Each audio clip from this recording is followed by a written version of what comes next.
श्री गणेशाय नमः।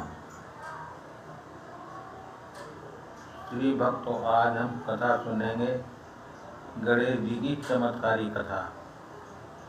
जिसने सच्चे मन से गणेश जी को पुकारा उसकी किस्मत बदल गई। बहुत समय पहले की बात है। एक छोटे से गांव में माधव नाम का गरीब युवक अपनी बूढ़ी माँ के साथ रहता था।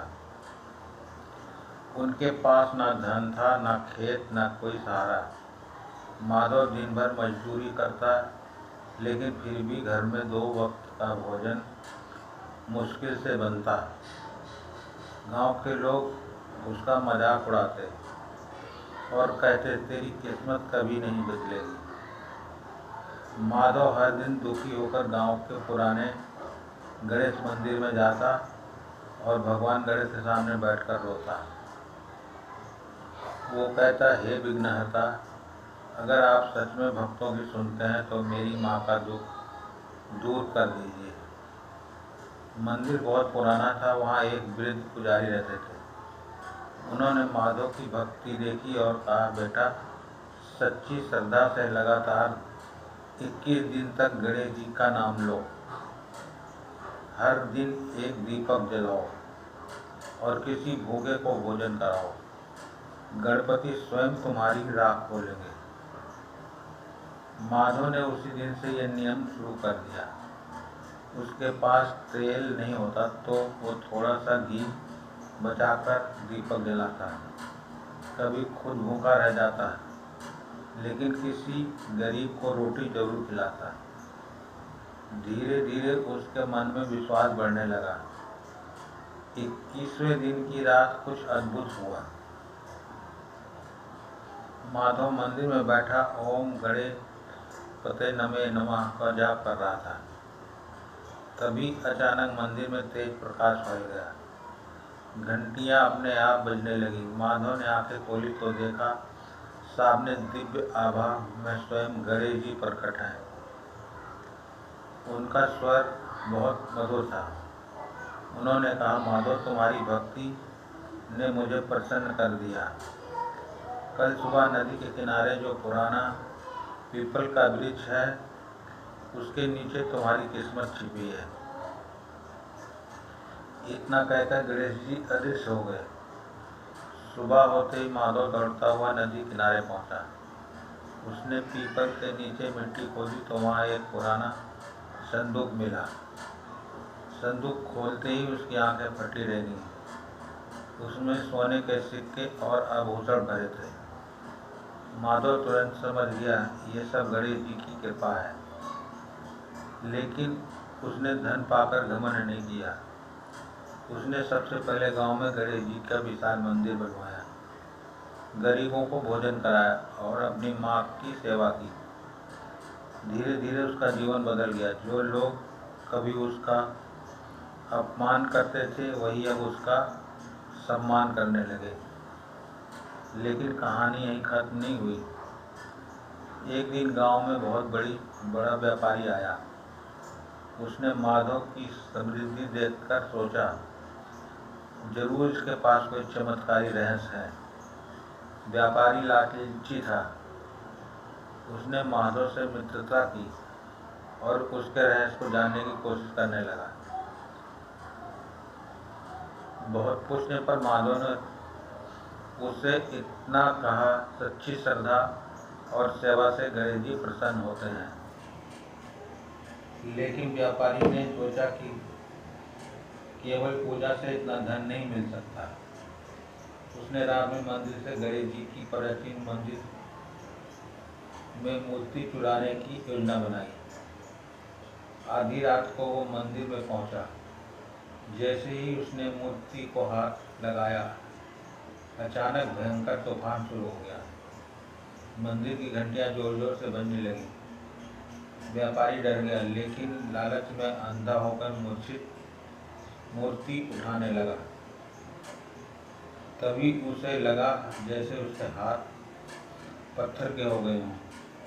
वो हिल भी नहीं पा रहा था। अचानक मंदिर में दिव्य प्रकाश फैला और व्यापारी को गणेश जी का विशाल रूप दिखाई दिया। गणेश जी ने क्रोधित स्वर में कहा, भक्ति से मिलने वाला आशीर्वाद चोरी और लालच से कोई प्राप्त नहीं होता। व्यापारी डर के मारे रोने लगा। उसने हाथ जोड़कर क्षमा मांगी। अगले ही क्षण उसके हाथ सामान्य हो गए।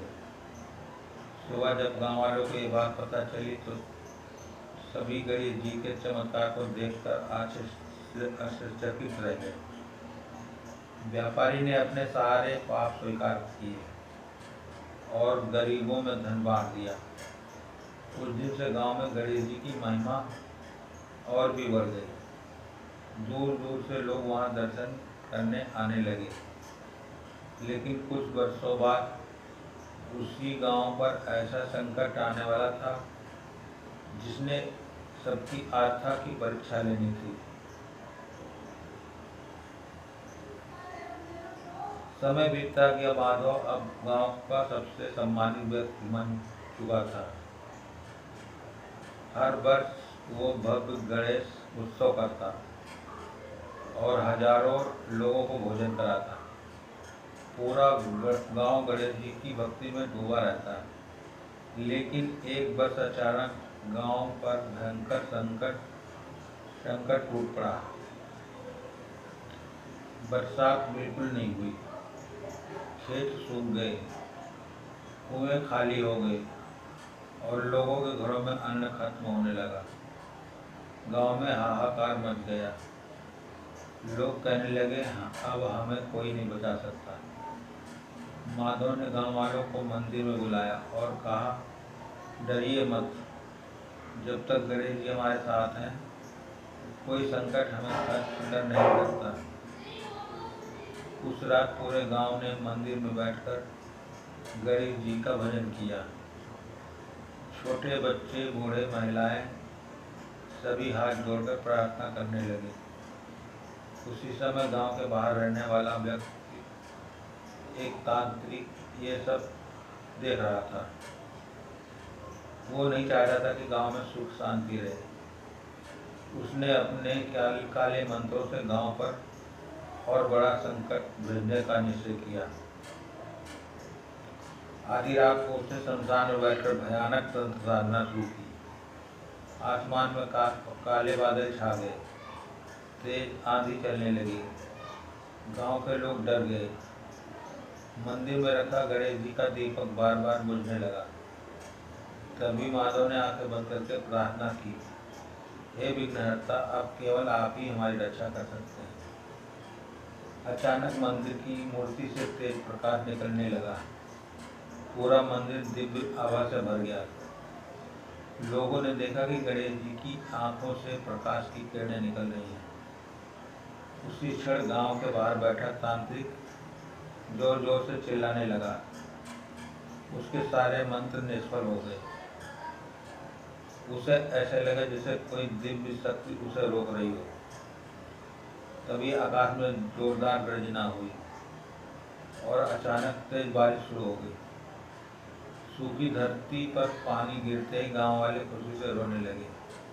सभी गणपति बप्पा मोरया के जयकारे लगाने लगे। लेकिन चमत्कार अभी बाकी था। बारिश के कुछ दिनों बाद माधव की बूढ़ी माँ गंभीर रूप से बीमार पड़ गई। वैद्य ने हाथ जोड़कर कहा, अब इन्हें बचाना मुश्किल है। माधव टूट गया। वो माँ को लेकर मंदिर पहुंचा और गणेश जी के चरणों में सिर रखकर रोने लगा। उसने कहा, प्रभु, आपको हमेशा मेरी रक्षा की। अगर मेरी भक्ति सच्ची है तो मेरी माँ को बचा लीजिए। पूरी रात वो मंदिर में बैठकर जाप करता रहा। सुबह होते होते मंदिर में फिर वही दिव्य प्रकाश प्रकट हुआ। गणेश जी की मूर्ति के पास रखा फूल उड़कर सीधे माधव की माँ के ऊपर गिरा। जैसे ही वो फूल उनके शरीर को छुआ, उनकी सांसें सामान्य होने लगी। धीरे धीरे उन्होंने आंखें खोल दी। माधव खुशी से रो पड़ा। गांव के लोग ये चमत्कार देखकर स्तब्ध रह गए। सभी समझ गए कि जहाँ सच्ची श्रद्धा होती है वहाँ गणेश जी स्वयं अपने भक्तों की रक्षा करते हैं। उस दिन के बाद उस गांव में कभी कोई संकट नहीं आया। दूर दूर से लोग उसे मंदिर में अपने मनोकामना लेकर आने लगे और कहते हैं कि आज भी वहाँ सच्चे मन से प्रार्थना करने वालों की हर इच्छा पूरी होती है। इसलिए कहा जाता है जहाँ श्रद्धा और विश्वास होता है वहाँ गणपति स्वयं निवास करते हैं। तो भक्तों ये थी गणपति बप्पा की कथा। ऐसे ही और कथा सुनने के लिए हमारे चैनल पर बने रहें और हमारे चैनल को लाइक और सब्सक्राइब करें। प्रेम से बोलो जय श्री गणेश।